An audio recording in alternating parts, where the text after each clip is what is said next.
We are paid, that's all. We are God.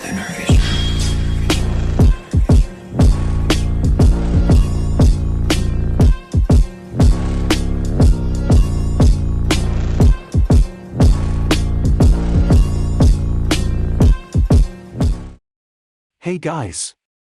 This is Uruzi and I'm back with part 2 of What If Naruto Was a Simple Teenage Shop Owner.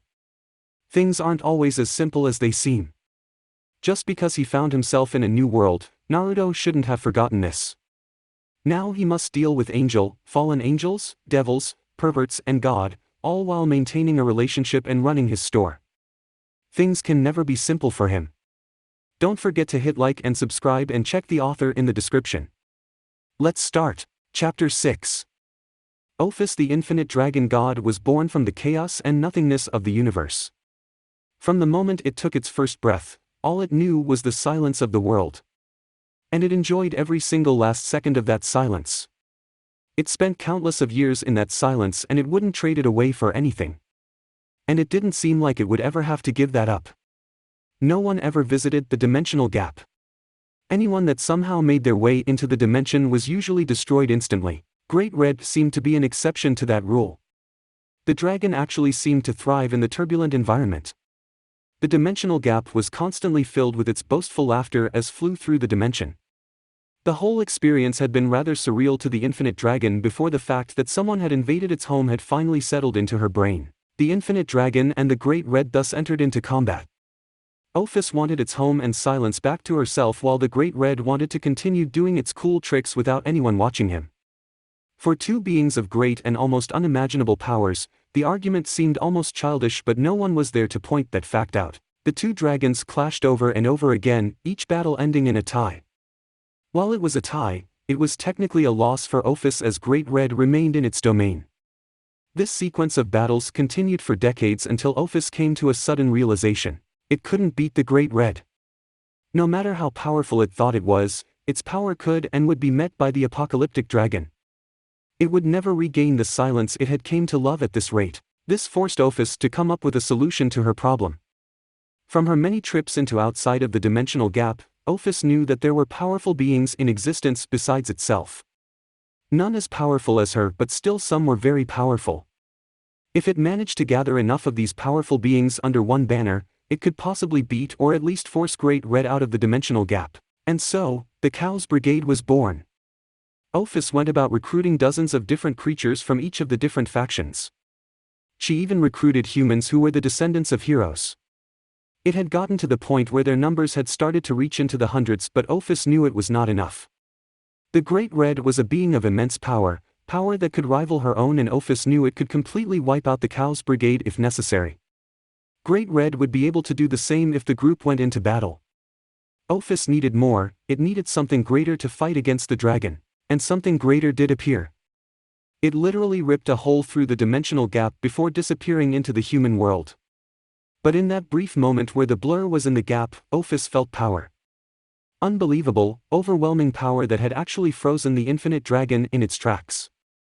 That was power it needed. That was the power it needed to defeat Great Red and claim the dimensional gap to itself again. So it had sent several scouts out into the human world to search for it. For the first several months, the dragon and its scouts had absolutely no results. Ophis usually wasn't one for emotions, but anger was definitely present at the lack of results. The solution to all its problems had literally passed within a foot of it, and now that power seemed to be unfindable. Ophis had almost thrown a hissy fit but had luckily been stopped when one of its best scouts brought some good news. The source of energy had been located, in Kuo of all places. Ophis was very well aware of Kuo. The place was a literal hub for supernatural creatures. Devils, angels, fallen angels and even demons could be found wandering the city in broad daylight. How a war between the factions hadn't started in the middle of the city, Ophis would never know. That city was literally a melting pot for conflict. And thus, Ophis had sent Kuroka to go convince the source to join her cause. This was partly because of two reasons. The first was because Ophis wanted to get the annoying Nekashu away. Having to deal with the playful woman every single day had started to grate on Ophis' barely developed nerves. The second reason was that the girl was surprisingly good at convincing others to join the Cows Brigade. Ophis didn't know how she did it, and it didn't want to know how. As long as the cat got the job done, Ophis would be satisfied with whatever methods she used. So that's why, at the moment, Ophis found herself filled with an emotion that she had been starting to know as annoyance. The infinite dragon had taken the form of a cute, young girl with hip-length hair. The gothic Lolita-style clothing the dragon was wearing only added to her cuteness. What didn't add to the girl's cuteness was that she was actually a dragon of almost infinite power that could possibly bring about the apocalypse if she wanted. One would have to be very ignorant to look past this. Unfortunately for Kuroka, she did not have that amount of ignorance, so she was currently facing the full brunt of the dragon's agitation. He demanded you come see him, Naya. He was too powerful me for force here, so I had no choice. Kuroka stuttered out as Ophis' power slowly spread over her. The Nekasha didn't know if the dragon girl was doing it purposefully or not, but the power coming from the girl was actually starting to suffocate her. If I leave the gap, Great Red could try and do even more damage to my home. This is not something I want to do, Ophis stated while crossing her arms over her chest. Kuroka would have hugged the girl just out of the cuteness of the situation if she wasn't sure that the dragon would kill her for making such an action. Well, I don't think he's coming any other way. Ophis stood still for several seconds before releasing a sigh. Kuroka let out a relieved sigh of her own as the power coming from the girl finally settled down. Leave my home. Kuroka did not hesitate to follow that order as a hole in the dimensional gap opened up behind her. The Nekasha shouted a quick goodbye before diving headfirst into the rift in space, leaving the infinite dragon alone. Looks like I'll have to handle this myself. I shall convince this boy to join my cause and banish the Great Red, Ophis said to herself before disappearing from the gap in a bright flash of light. If only she realized that some things were easier said than done. A light whistle carried through the early morning air in the streets of Kuo town. Not many people were out during these early hours, but there was definitely one person walking down the streets of the town. This man had a wild mane of blonde hair with emerald green eyes. The most interesting feature about the man was the set of priest robes he wore. His lower half was covered in a pair of black jeans. His lips were pursed as a melodic tune escaped his mouth. It should be a bit closer. I hope I didn't show up too early, I really want to try some local sweets. The man muttered to himself before continuing his jaunty whistle. To the few citizens that were actually out and about at this time, the man definitely stood out. The priestly robes and the wild blonde hair made the man look slightly weird. He didn't care though, all he wanted was his sweets. Here we are, the man said with a wide smile on his face as he stopped in front of his store. His eyes went up and read the sign that stated Uzumaki Sweets. He was happy to see the open sign being displayed in the front window. He could even see a man working behind the counter, even at these early hours. Time to taste these sweets. And with that, the man stepped into the shop. Naruto released yet another yawn as his eyes glanced up to his clock for what seemed like the dozenth time since he opened. Even though it had only been an hour, he was already anticipating leaving today. He was planning on closing early and meeting Kaneko after school to take the girl out on a date. He figured he needed to spend some quality time with the girl since she still seemed a little miffed out at Rias the last time he saw her. Hopefully a little time together would quell the last remnants of anger in the Nekasha. That energy source we felt early is closing in on us. It's not as large as the girls from last night or Surzex, but it's definitely up there. Kurama spoke out in Naruto's head. Earlier that morning, the fox and the boy had been startled awake when they felt a very pure energy source into their senses. The energy was basically the polar opposite of what he felt coming from the devils he had interacted with. While he would describe the devil's energy as dark, this energy was light. I've noticed. Now that the person is closer, I can get a clearer reading on their energy. Pure would be a very big understatement. The best way to describe it is cleansing, holy even. This must be an angel. Naruto mused to himself and his kitsune partner. After discovering Kaneko's devil nature, Naruto had decided to do some research into the factions. Whether he wanted it to happen or not, he was involved with the supernatural world now. His girlfriend was involved in it and by extension, so was he. After all, he always looked after his precious people. Naruto hummed to himself as the energy source came closer and closer. It seemed that whoever was the owner of this energy was heading for his shop. Whether that was to engage him or not, Naruto had yet to figure out. Though he was prepared to fight if necessary. That's our guy. Both the tailed beast and the shinobi immediately began to examine the man who had stopped in front of the shop. Their assumption of him being an angel seemed to be spot on if the man's priestly robes were anything to go by. The spiky blonde hair and the green eyes made the stranger stand out, even in the hectic streets of Kuo. Not much else could be deciphered from the man's appearance except for the small smile that was placed on his lips. I don't sense any ill intent from the man. Can angels even have killing intent? Naruto shook his head in amusement at his partner's question just as the man walked into his store.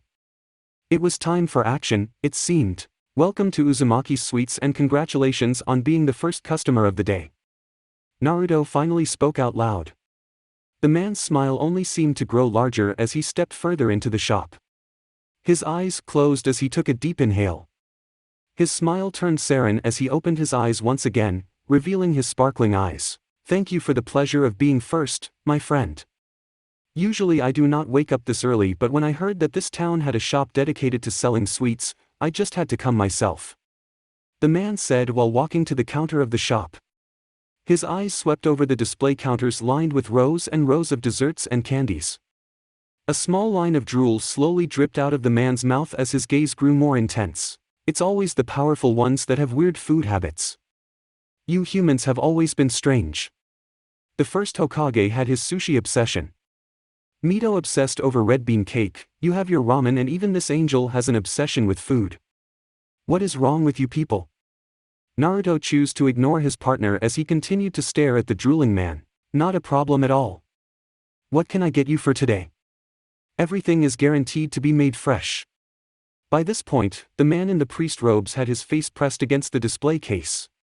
The man's cheek was smushed against the clear glass, giving him a rather comical appearance. I'll just have, one of everything please. The sincerity in the man's voice was the only thing that stopped Naruto from kicking him out the shop immediately. No normal person just comes into the store and orders everything. One of everything. Are you sure about that? Of course I am. I am not a man who jokes about his sweets. I want to taste single morsel of food you have available in this fine store. The man spoke with a gentle smile on his face. Naruto only hesitated for a brief second before walking to the back of his store. Seemed like this morning wasn't going to be as peaceful as he originally thought. Naruto watched as Dulio released a loud belch after consuming the last dango stick. It had taken Naruto a full hour to prepare the entirety of his menu, with a little undercover help with his clones. And true to his word, the priestly man had eaten every single crumb of what had been cooked. The man's eating process was very meticulous and precise, the exact polar opposite of Naruto's own eating habit. Each sweet was studied with a trained eye and explored through the sense of smell before being consumed. The priest would take his time tasting the food before finally swallowing while releasing an appreciative hum. This process continued over the course of several hours until the man had finished tasting all of the food. During that time period, Naruto had begun talking to the man. He learned that the man's first name was Dulio and he was what he would like to call a wandering priest. Apparently he traveled all around the world, offering blessings to anyone that would accept them. His passions included food, prayer, and the Bible. The shinobi would be lying if he said that he didn't enjoy the company of his fellow blonde. Even though the man seemed pretty devoted to his religions, he was pretty laid back. Most of the religious types that he had met around town had been somewhat stuck up when it came to having a regular conversation. I have to say, Naruto-san, that I was pleasantly surprised by the quality of sweets you have provided me today. For such a small shop, you have an amazing sense of quality. I'll definitely have to take some home with me now. Dulio said while leaning back in his seat. Dear Kami, he wants more. How much can this man put away? Is this how I am when I'm eating ramen? Maybe I should cut back a little. Actually never mind, I can't ever cut back on my precious ramen. Kurama released a groan as his partner once again started to fantasize about ramen. Why did he even try? Luckily for you, I figured you would some more and I whipped up a couple of specialties for you to take with you. Naruto said as he reached under his counter before pulling out a large paper bag. The blonde-haired man happily accepted the bag full of treats with a wide grin on his face while sliding a small slip of paper to Naruto. This check should cover everything I've eaten today. It's connected directly to the bank account of the Catholic Church, so don't worry about the amount. The airheads up there should be able to cover all the costs. Naruto glanced down at the check and had to stop himself from choking when he saw the amount of money written on the tiny sheet of paper. "Dulio, this is way too much. I can't accept all of this from you." The blonde-haired man let out yet another smile while standing up from his chair. "Consider it a gift from the church for all the hard work you've been doing. It was nice meeting you, Naruto-kun. I hope we meet again," Dulio said while offering his fellow blonde a two-finger salute. And with that, the man in the priest robes walked out of the store and disappeared down the streets of Kuo. "Your meeting with the angel faction went much better than with the devil faction. Seems a bit stereotypical that an angel would be so much kinder than a devil." Naruto rolled his eyes at his partner's comment while walking to the front of the shop. No one had entered the shop during Dulio's visit, leaving Naruto all to himself as he flipped the open sign to closed. "Closing so early? I just got paid what I would usually make in a week in a single day. I think it's okay to close up shop early. Plus I was already planning on leaving early to meet Kaniko." The blonde threw his apron back behind the counter before exiting the shop. Dulio watched from his position in the sky as the blonde-haired teen began walking away from his shop. In his hand was a dango stick and behind him, a set of 10 pure white angel wings kept him up in the air. Naruto Uzumaki, better known as the Candy Sage in Heaven. He is indeed a very interesting person. Better yet, he knows how to make some good castella. Better get back before Michael throws another hissy fit. Can't wait until the children get a chance to taste some of this stuff," the man said to himself before disappearing in a bright flash of white light. Ophis was really beginning to hate coming in contact with other beings. Ever since she did, all she had been feeling was annoyance towards them. Great Red had annoyed her with his residency in her home, the members of the Cows Brigade annoyed her with their incompetence, and now the citizens of this town had annoyed her. It had been a total of 6 hours since the Infinite Dragon had arrived in Kuo. When she arrived in the small town, she came to a realization. She didn't know the exact location of the boy. She knew he was somewhere in this town, but where exactly was the question. She also realized her mistake of taking the form of a young girl several hours ago. "Now why don't you just come to Daddy so you and him can play a little bit?" Ophis let out a sigh at the man's insistence of him being her father. She was born from the infinite chaos that originally made up the entirety of the universe before the planets came into existence. The man looked to be well over 30 and had been following her for the past hour. He had managed to somehow lead the young girl down an alley where the two currently were. "You are clearly not my father, so I ask once more that you stop pestering me. If you do not stop, I will be forced to take severe actions against you," Ophis stated while staring at the man. Not a single word the girl said seemed to ring true with the man as he continued his approach towards her. "Don't worry, I'll make sure to take care of you," the man stated before releasing a rather perverted giggle. Ophis sighed before raising her palm towards the man. "Humans are such an annoyance." A large snake made out of a writhing, dark energy shot out from Ophis' hand and flew at the man. The poor, perverted bastard didn't even have time to scream before he was consumed whole by the snake. "That man wasn't even worthy to be my father," the girl stated before exiting the alley. "Seemed like the search would continue for the Infinite Dragon. You know that I could probably keep up with you at the speeds you're going, right?" Kaniko said while straddling Naruto's back. The Nekashu was currently riding piggyback style on her boyfriend. She was rather surprised when school ended and her boyfriend had literally swept her off of feet and took off running. "What type of boyfriend would I be if I allowed my girlfriend to walk through the forest? A weird one. A normal boyfriend wouldn't have a date in the middle of the forest." "Well, I'm not exactly normal, am I?" "No, not at all. You know you love it." Naruto didn't get a reply to that one, causing the boy to laugh. Not even a second later, he felt a light tap on his upper back that almost sent the boy off balance. He looked over his shoulder and saw the girl looking away from him with an innocent look on her face. That look was quickly wiped off of her face when she felt Naruto's grip on her thigh tighten. The girl didn't even have time to scream before she suddenly swung off the boy's back and into the air. The ground grew further and further away from her as she flew higher and higher into the air. Kaniko finally found her breath just as she began to descend back to the ground. The devil began to release a long string of curses as the ground grew closer and closer. Just as Kaniko was about to hit the ground, a yellow blur jumped through the air and caught the girl. The two landed in a clearing, completely free from harm. "You're the worst," Kaniko said as Naruto walked with her in his arms. The blonde-haired boy only chuckled at the girl's comment while he walked to the center of the clearing. "Stop being mad at me and look around." Surprisingly, Kaniko listened to him and actually began looking around the clearing. Now that her mind wasn't clouded with mock anger towards her boyfriend, she was able to see and sense the beauty of the clearing. Every single blade of grass shone a bright, incandescent emerald green. A soft breeze rolled slowly through the clearing, slightly blowing the two occupants' hair. The trees surrounding the clearing looked tall and healthy. Their brown barks were looked to be untouched by mankind and their foliage was thick. The sun's presence was warm but not too overbearing as it hung lazily over the center of the clearing. "The air," Kaniko said softly as she took another breath. The air was filled with such a comforting presence. It felt like her whole body was wrapped in a gentle hug and she was being cradled by Mother Nature herself. This is the true power of Senjutsu. This is pure nature chakra. Naruto watched with a small smile on his face as Kaniko continued to look around the clearing. Nature truly was breathtaking when you wiped away all of the taint that had collected on it. "You did this with Senjutsu?" the girl said as she turned towards him. Naruto gave a short nod before snapping his fingers. Kaniko jumped slightly when a puff of smoke erupted next to her. She looked down and her jaw almost dropped to the floor when she saw what had appeared next to her.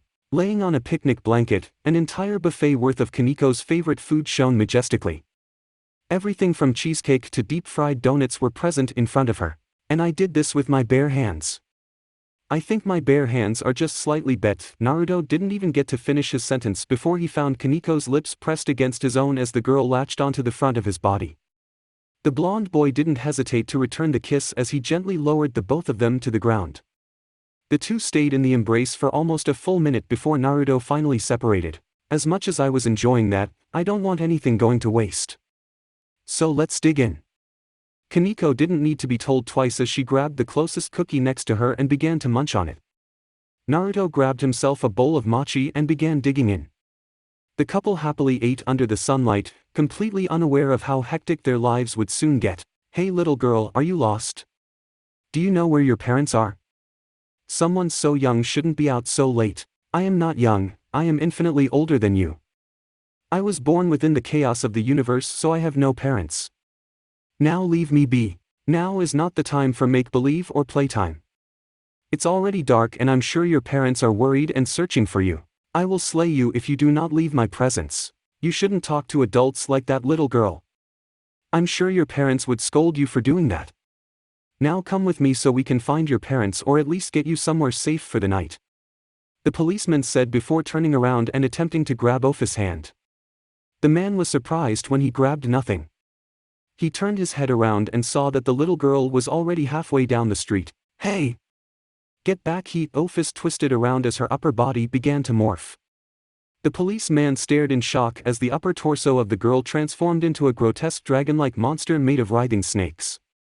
The monster stared at the office for several seconds before releasing a horrendous roar that literally blew the man onto his back. The officer's shock only escalated as the monster quickly reverted back to the young girl. "I spared you. Leave me before I change my mind." The officer scrambled up to his feet, only giving the girl a mere glance before running in the opposite direction. Ophis watched him with a stoic look on her face before turning away. "I'm really starting to detest humans." Kaniko's light purring drifted through the cool, nighttime air. The girl's head was placed on her boyfriend's chest while the rest of her body laid sprawled over the picnic blanket. The early moonlight shined down on the two as Naruto's hand gently stroked Kaniko's head. Kaniko's skin seemed to glow as the moonlight illuminated it. The couple seemed at peace as they laid surrounded by empty food containers and plates. The moment of peace was interrupted when a red summoning seal appeared on Kaniko's hand. A scowl instantly appeared on the girl's face as she recognized the Gremory seal that had implanted on her. It looked as if the girl was about to dismiss it but was stopped by Naruto. "She could really need your help. I know you're angry with her but you should never leave your friends behind." Kaniko's scowl remained for several seconds before it dispersed with a soft sigh. "I'm still angry with her," the girl stated as she rose from her rather comfortable position. Naruto rose with her and led the girl off the small, plaid blanket. The former shinobi wrapped the girl in a small hug that helped to wipe away the tension in her shoulder. "I know, but just try to get through it. You don't want to lose a childhood friend because of a misunderstanding or anything. Try to talk it out. Kaniko rolled her eyes but nodded anyways as a red seal circle appeared under her. Naruto stepped away from the girl as the red light grew brighter and brighter. The light grew brighter and brighter until Naruto couldn't even see Kaniko anymore. With one final flash, the girl disappeared from the clearing. You know, it's a bit that you've been spying on a bunch of teenagers in the middle of the forest during the night, Naruto said as the picnic blanket and all the dishes disappeared in a puff of smoke. Silence was the only thing that greeted the shinobi, causing him to sigh. With a quick flick of his wrist, 3 Kanai appeared in his hand. The Kanai were sent flying through the air at inhuman speeds towards the tree line. Not even a second later, a loud yelp rang through the clearing. That's not how you're supposed to greet someone, you know. A voice spoke out from the trees. Naruto rolled his eyes before summoning another round of Kanai into his hand. Spying on someone isn't the proper way to greet someone either. Now come out of the trees before I make sure to hit somewhere a lot more painful. Several tense seconds passed before Naruto saw a figure slowly fly into the air. The first thing Naruto noticed was the 12, midnight black wings that supported the man in the air. The man's golden bangs contrasted with the rest of his black hair. His red trench coat fluttered softly in the air. Nice to meet you, oh wise sage. Why don't we have a quick chat? Chapter 7. Can't we just talk it out? I like solving my problems with my words, not my fist. You're the one who attacked me first. I haven't even attacked yet. You make a good point. Naruto released a frustrated groan at the man's behavior. It had been a total of 3 minutes since he met the man, and Naruto could confidently say that he was insane. The man claimed to be a pacifist yet came out of nowhere and started to attack him. The blonde shinobi honestly didn't want to fight in the clearing. He had just cleansed the area using his chakra and didn't want to ruin it again. The man in front of him, however, had no qualms when it came to throwing around giant constructs of light energy. Several trees had already fallen to the man's attack, and Naruto was sure more would have been damaged if he hadn't placed an impromptu barrier around the area. I swear if you attack one more time, I will put you down. The winged man seemed to honestly think the situation through before a ball of light energy quickly formed in his hand. The man raised his arm up to the sky as the ball grew larger and larger. How about no? The man said before the ball seemed to reach the apex of its growth. A wide smile appeared on the man's face as he threw his hands down, sending the ball of energy careening towards the ground. Or that would have happened if Naruto hadn't stopped the man. The blonde shinobi flashed behind the winged man and slapped the man on his back. The fallen angel let out a loud yell as his arms and legs slapped together. His wings went limp as he fell straight to the ground. The blonde behind him exploded in a puff of smoke as the man smacked face first into the ground. The real Naruto walked over from his position on the forest floor to the squirming man. A small seal tag was glowing on the man's back. Ah! Can't we talk this out? The man said as Naruto stared down at the man before raising his foot. The fallen angel attempted to scream but was silenced when Naruto's foot slammed into his head, sending him into unconsciousness. When Kaniko felt herself being summoned, she had expected a lot of things. She had expected a fight against a stray devil. She had expected to be confronted by Akino and Rias. She had even expected to have to fight against the 2 girls. What she didn't expect was to appear in Rias' room with the girl being half naked. The girl's cheeks and eyes were bright red as she stared out her bedside window. The girl didn't bother to cover her modesty as the Nekashu appeared. I'm glad you showed up, Kaniko-chan. The red-haired girl said while turning her head towards the younger girl. Kaniko's face stayed stoic as the girl rose from her position on the bed and slowly walked towards her. I know recently we haven't seen eye to eye. We've been arguing and fighting, and I just would like to apologize for that. Kaniko's mask of stoicism finally broke at the girl's apology. She watched as the girl's head dropped towards the ground. Ria's body began to shudder as the red-headed girl released several whimpers. I know I haven't been a good friend. I just wanted to protect you. We've been so close, ever since we've been children, and when it started to feel like we weren't anymore, I just acted. With everything that had been going on. Razor, the clan, the fallen angels. I wasn't thinking straight. I didn't mean to upset you. I didn't mean to offend you. I didn't mean to invade your privacy. I just wanted to protect you, Shiro-chan. Kaniko froze as the girl in front of her spoke her true name. She hadn't been called that name in years. That name brought up so many painful memories and experiences that she had tried so hard to repress. All those memories were now resurfacing and assaulting the small girl's mind. All those memories stopped when Kaniko felt a pair of arms wrap around her body. She looked down and saw the Gremory heiress enveloping her in a hug. The girl's cheeks were red and streaming with tears as the girl shuddered continuously. "I'm so sorry, can you please forgive me?" Rias muttered while clinging onto the smaller girl. Kaniko stood there, frozen in shock as her king begged for her forgiveness. She had grown up with this girl and she could use a lot of words to describe the Gremory clan member. Prideful, selfish, mischievous, manipulative, those were words she would use to describe the girl at times. The heiress had a stubborn streak a mile long and hated losing or being proven wrong. So to have that same stubborn, selfish little girl that she had grown up now be hugging her while begging for forgiveness, it was a very experience. Kaniko was snapped out of her musings when Ria's shuddering grew to an even greater level. The girl was now freely crying into the younger girl's shoulder.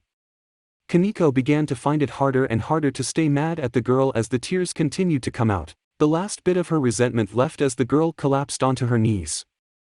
Kaniko let out a small sigh before slowly wrapping her arms around the girl. The two remained in the embrace for several long minutes while Ria's crying slowly toned down. After a full 10 minutes, Ria slowly separated from the embrace while looking the Nekashu in the eye. "Does this mean you forgive me?" Kaniko had to release yet another sigh when she saw the amount of hope and wanting in the girl's eyes. The young Nekashu rolled her eyes before speaking. "Yes, I forgive you. Just please stop crying." Ria's face instantly split into a wide grin as she enveloped the younger girl in a much larger and more compassionate hug. Kaniko could only sigh once again and bear the brunt of the girl's excitement. "I wonder what Naruto is doing right now. I wonder if he thinks I made the right decision. Look, I really am a peaceful guy. I was just testing you out, man." Naruto groaned as the blonde-haired man continued to make excuses. The winged man was bound against a large oak tree while Naruto sat not too far away from him. Naruto had retreated deeper into the forest after knocking the man out. It turns out that the man wasn't actually knocked out, he was merely faking it. Naruto had first thought the man was just making excuses for being knocked out so easily, but after the supposed angel revealed his name and origin, the man's claims started to have some ground to stand on. This man claimed to be Azazel. Just that name alone meant something to Naruto. The blonde-haired shinobi had read parts of the Bible and knew the Azazel was commonly referred to as a fallen angel. The man's black wings and crazed personality seemed to be a fit for the title Fallen Angel. It was the second part of the man's introduction that made Naruto groan. Apparently Azazel was the governor of the entirety of the fallen angel population. On top of that, he was also the supreme leader of a group made from fallen angels, exiled church members and something called a sacred gear user. Testing me for what? I haven't done anything to alert any supernaturals of my presence. At this, Naruto stopped his pacing. He turned to the tied-up man and began to stare at him intensely, causing Azazel to roll his eyes. "It wasn't anything you did per se, more like how you came in." Now it was Naruto's turn to raise an eyebrow. "Oh, don't play dumb, it's obvious you are not of this world. You don't reek of devil taint and you don't seem like an uptight, breast-hating angel. I would know if you were a fallen angel. And if you were a descendant of a hero, I would be able to see your lineage just from your appearance. Plus, when you entered this world, you released a lot of energy. I wouldn't be surprised if every single faction is on your ass right now." Naruto released a frustrated groan as he collapsed dramatically to the ground. The fallen angel watched curiously as the boy laid completely still on his back. "Is what he's saying is true?" Naruto mentally asked his kitsune partner. The teenage boy waited several seconds for response only to hear light snores. The shinobi wanted to scream out in frustration as his partner's snore continued to ring clear in his head. "Forget about that loser, I can help you." Naruto almost jumped up in shock as a new voice spoke in his head. At first, he didn't recognize the slightly slurred and crazed tone, but after several seconds of recognition, it finally clicked. "Shikaku, the one and only. Old brother is taking a nap because he's a lazy jackass, so the amazing Shikaku will be helping you today." Naruto had to hold in a chuckle from the Biju's wild talk, causing Azazel to shot him a curious glance. "Shut your damn mouth and be quiet. People are attempting to sleep in here." Naruto's shock was reawakened when he heard yet another voice rang out in his head. It only took a split second for the boy to recognize this voice as it began to engage in an argument with the one-tailed beast. You stay out of this, son. No one wants your red ass here anyway. Why don't you go back to eating your bananas, you dumb monkey? Naruto could feel his skin began to heat up as Son's anger became more and more intense. Shut your sand-filled mouth, you crazy overgrown rat.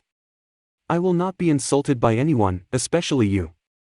Try coming back and talking to me when you have a grip on reality. Hey! Imperfectly sane. My outlook on the world is just a lot more unique than how you view it, Sonny. Naruto wanted to laugh at the nickname given to the five-tailed beast, but he was pretty sure doing that would only fuel the Biju's anger.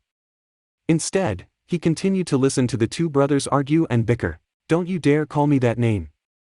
I'll turn you into a damn sandbox if you say it again. Sunny, sunny, hey Sunny, do you like your eggs sunny side up? Do you like the summer because it's always sunny? How'm you see, the one-tailed beast was interrupted when Sun released a loud battle cry. Naruto couldn't see what was going on, but from the sounds coming from the two, he could only guess the two were now wrestling with each other. Get your hand out of my stomach, you pervert. That doesn't even make any sense. How about you stop becoming intangible, you dirty sand rat? And with that, the wrestling began anew. Neither one seemed to be actually attempting to do any lasting damage as they were just using their physical strength. Sony seemed to have the upper hand if Shikaku's screams were anything to go by. Meh, my brothers can be so troublesome. Yet again, a new voice spoke out inside Naruto's mind. This new voice had a noticeably feminine tone to it. Is that you, Matatabi-chan? In the background, a loud series of crashes could be heard as the two Biju continued to wrestle. The two-tailed beast let out a small sigh before addressing her container. Yes, it's me. I heard my siblings arguing down here and wanted to see what the big issue was. I wasn't too surprised to see the two arguing like little kids. A loud screech reached Naruto's ears. Sony's laughter could be heard very shortly after the screech. Well, while you are here, can you do a quick scan of my body? Apparently I've been leaving a trail of my chakra around that's making it pretty hard to stay hidden in this city. The cat-like being let out a thoughtful hum before going quiet for several seconds. All Naruto could hear was the sounds of destruction being created by the rampaging Biju in the background. This man is right.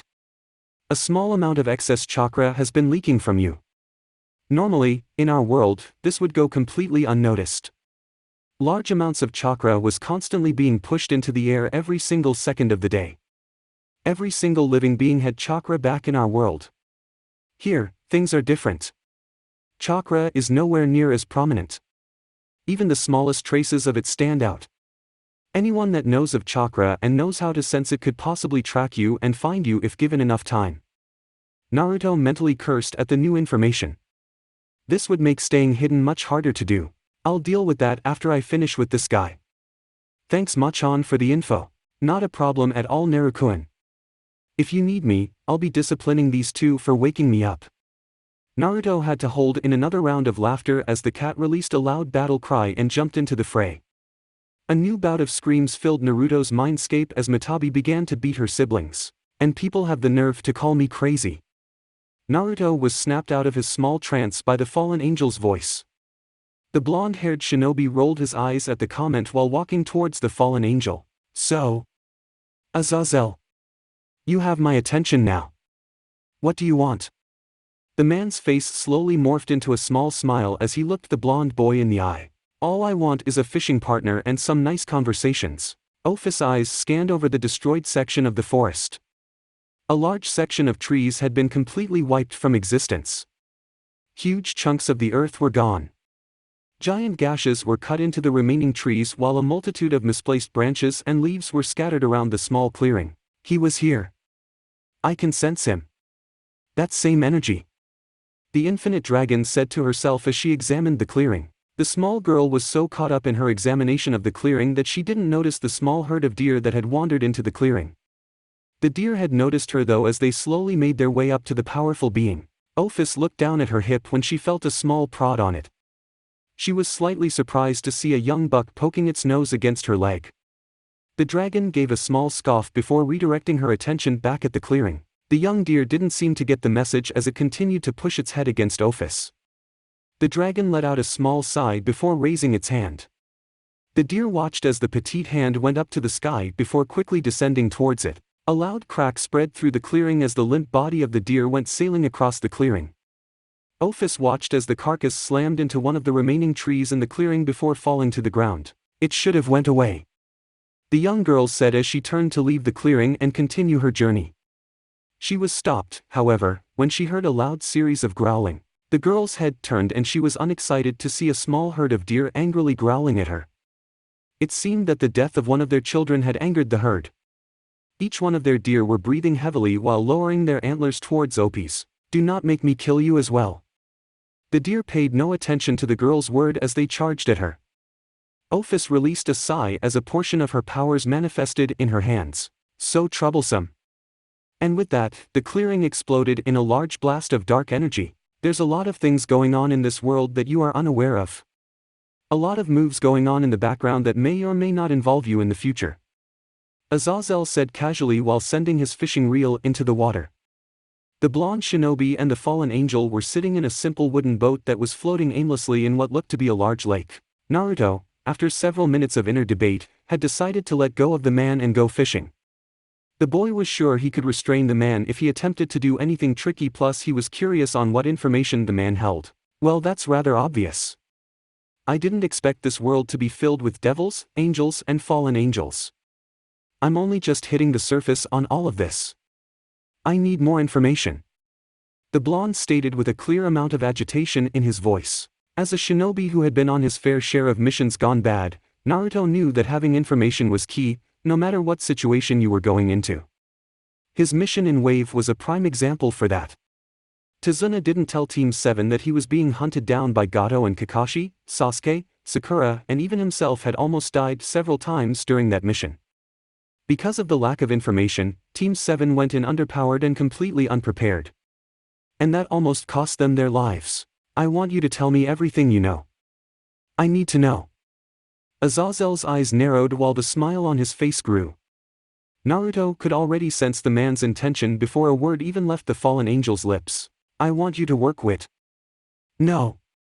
Azazel's smile immediately fell from his face at the denial of his request. The grown man crossed his arms and began to pout, giving him a rather strange appearance. You didn't even let me to finish my sentence. Naruto crossed his own arms as he gave the fallen angel a stern stare.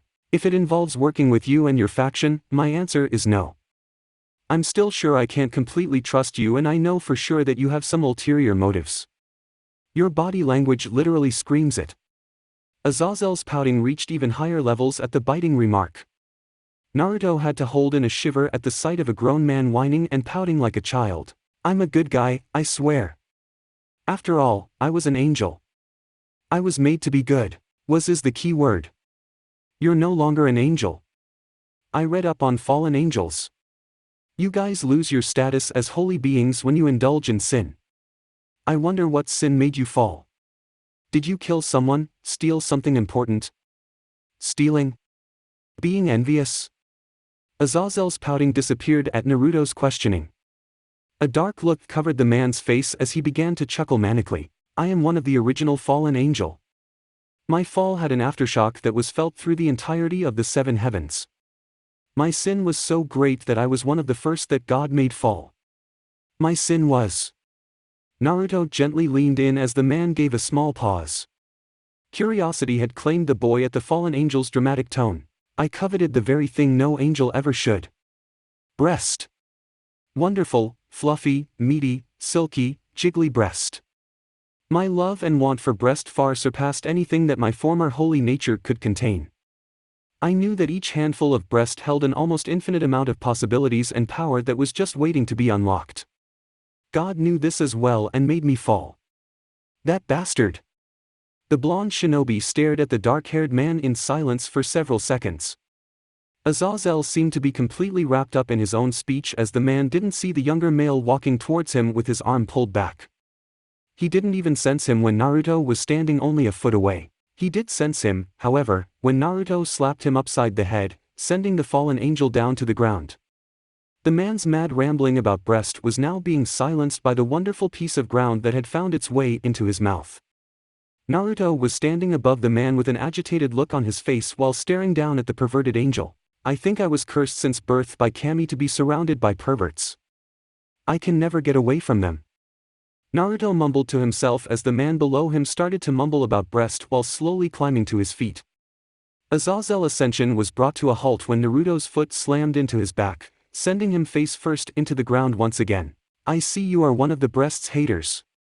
You are no better than God himself. He didn't understand my love for breast and made me fall. Now you have done the same. You are all terrible. The man sprung up to his feet and shouted at the blonde-haired boy while pointing an accusing finger. Naruto gave the man a deadpan look before slapping the finger away. I can no longer take you seriously. I don't even know how you're a leader of anything with that type of behavior, Erodetenshi. Don't call me that. I am a well-respected general of the fallen angel army and my name is feared by both devil and angel kind.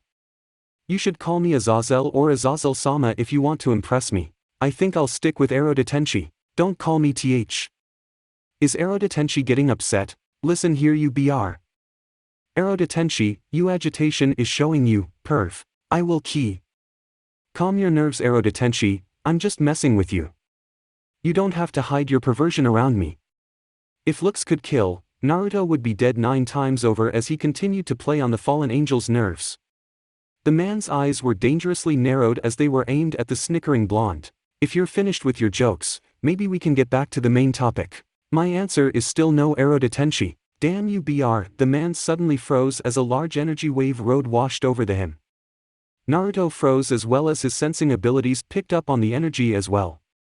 The energy was originated from the spot where he first encountered the fallen angel in front of him. It was strong and very dark. Not the corrupted darkness that the fallen angels had or the type that the devil had, but a numbing and all-consuming darkness that he had never felt before. The dragon. Naruto's head turned back to the Grigori general as the man let out a small mumble. The playfulness had drained from the man's face as he looked off into the distance with a serious look etched on his face. A dragon? Azazel turned towards the blonde-haired boy while nodding his head. This is part of what I meant when I said there are things going on in this world that may shock you. There's a being in this world called the Infinite Dragon. No one knows for sure, but it's rumored that the dragon has been in existence since the creation of this world. Its powers are unrivaled by any human, devil, angel or fallen angel. It usually lives in the gap that separates the different dimensions of this universe, but for some reason, it's here now. Sounds pretty interesting. Azazel's head snapped back towards the blonde with an incredulous look on his face. Did you hear anything I just said? Even I wouldn't be able to last long against that beast. Didn't I just beat you in a battle? The shinobi pointed out. I let myself get captured so I could get closer to you and sway you to my side, of course. Naruto's deadpan look made it rather obvious to the fallen angel that he didn't believe the older man. Azazel let off a small pout at the blonde's face before turning away from him, causing the blonde to let out an agitated sigh. Well, while you sit here and mope, I'll be going to this infinite dragon. Someone has to make sure that this dragon doesn't destroy anything. Before Azazel could say anything, the blonde boy flashed away from the boat, sending the small, wooden watercraft tipping over, which sent the fallen angel into the cold waters below. The fallen angel splashed wildly in the water for several seconds before finding a small grip on turned-over boat to haul himself up with. I can already tell I'm going to hate that brat. Chapter 8. I'm an evil demon, short and stout. Here is my tail and here is my snout, tailed beast, Kurama talking. Stop. Hammer time. Synchronization. You are definitely not what I expected out of a dragon. Naruto's voice was quite clear in the small forest clearing. The crisp, nighttime air blew softly against the blonde-haired boy's form. He was standing completely upright as he faced his future opponent. I could say the same about you. Ophis frostily said while staring at the shinobi. A mere 10 meters separated the duo as they stood in the same clearing that the brutal slaughtering of the deer had taken place, a fact that Naruto was slowly becoming aware of. Evidence of the killing could be seen in the random splotches of blood and flesh that were splattered on the tree trunks and the ground. So you are indeed the infinite dragon god. Nice to finally meet ya. The chippy tone in the teen's voice threw Ophis for a slight loop. Wasn't this the same boy who had been running from her for the past several days? Why did he sound so happy? Nice to meet you as well. the young girl said hesitantly. Naruto nodded at the greeting before taking a look around the clearing. His eyes immediately locked onto the blood splatters that could be seen clearly in the night. So, you mind telling me what happened here?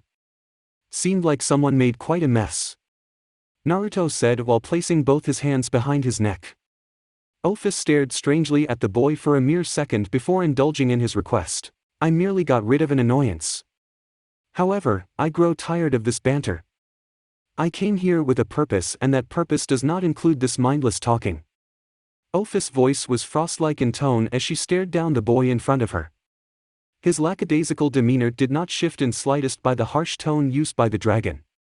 If anything, the shinobi seemed to be amused by the girl's tone. Oh, is that true? Well, why don't you tell me what this purpose of yours is? The light-hearted tone used by the boy lit a tiny spark of irritation inside Ophis' mind. He still wasn't taking her seriously. My home has been invaded by a pest going by the name of the Great Red.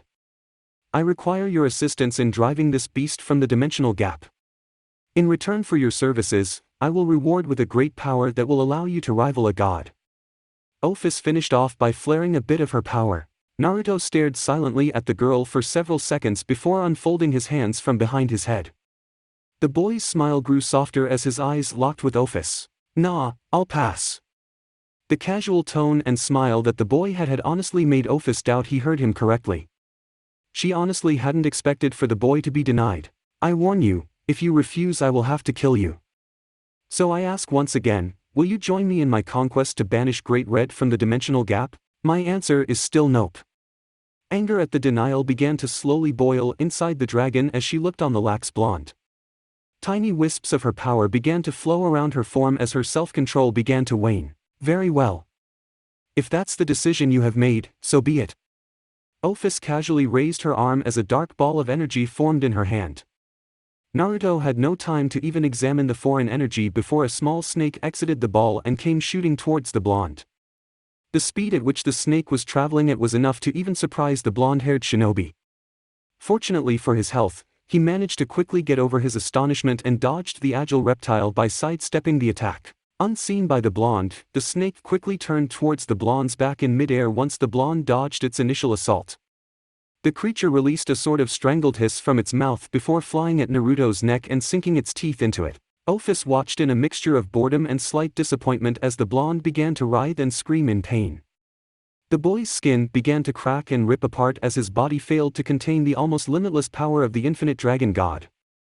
The blonde attempted to rip and tear as his skin as more and more the power poured into its body. I must now restart my search. How troublesome.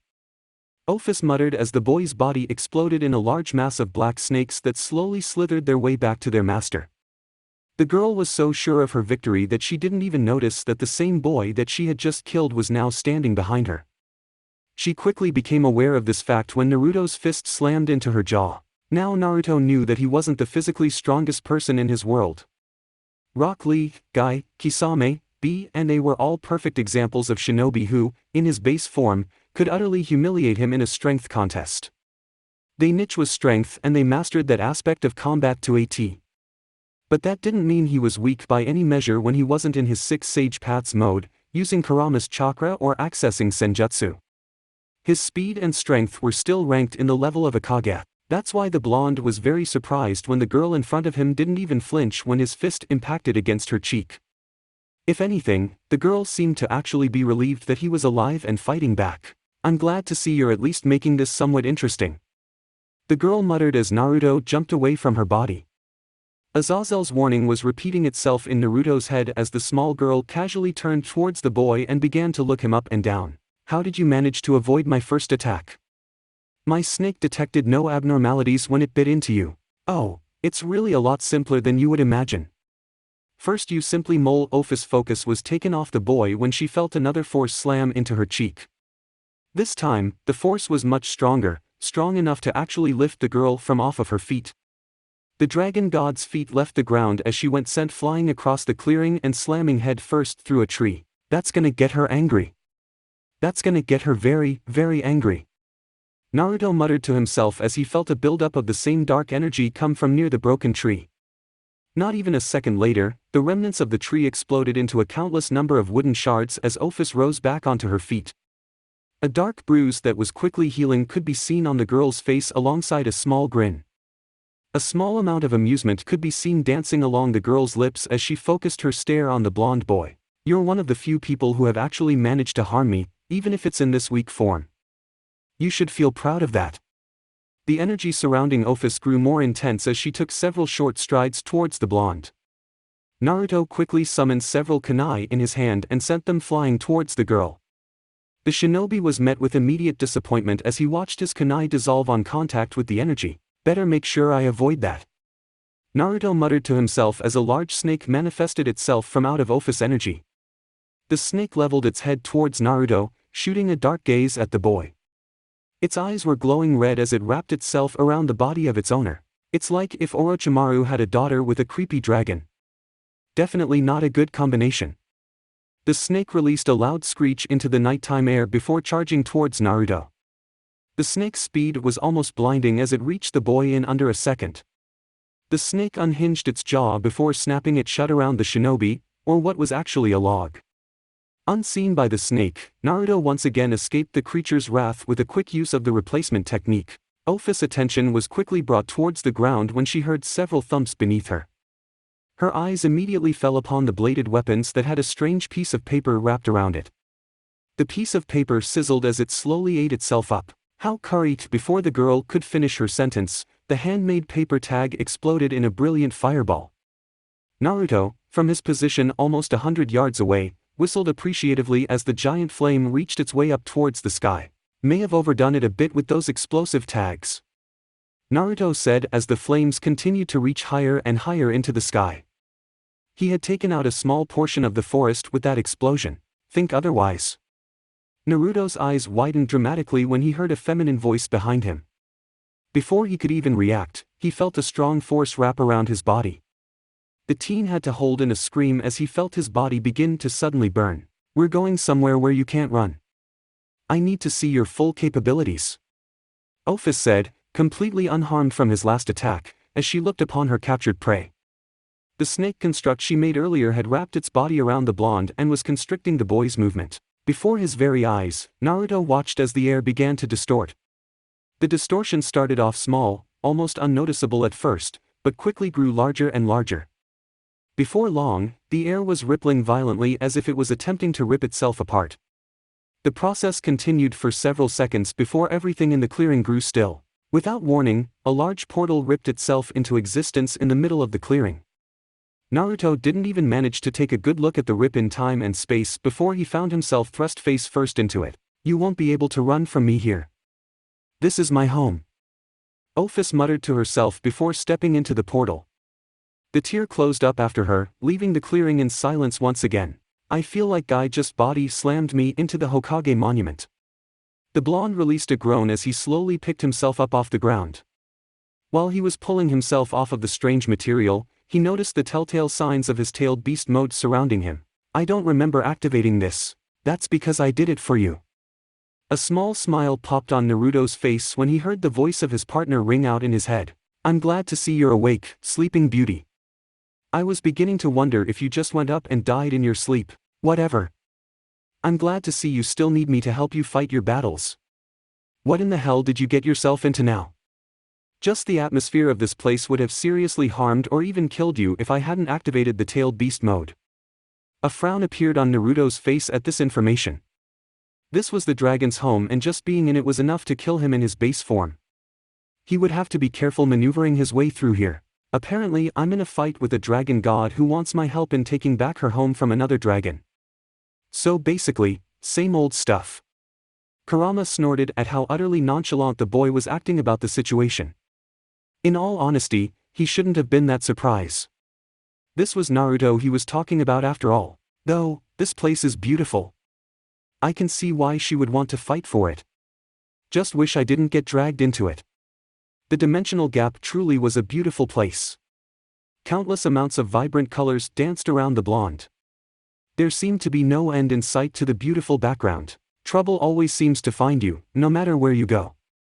By the way, you may want to get out the way." Naruto looked up and saw the same snake from before shooting towards him. Tired and slightly agitated from his trip, Naruto quickly summoned a Rasengan in his hand before jumping towards the beast. The blonde crossed the distance between the two in a matter of a second as he thrust his arm towards the snake. The spiraling sphere of chakra slammed into the snake's head, stopping it in its track. The creature released a loud scream as the chakra sphere carved its way into its body. Before long, the snake could not keep its form together and was forced to dissipate due to the damage that had been done to it. Don't think it's over. Naruto twisted his body in yet another snake, this one much larger and quicker, heading towards him.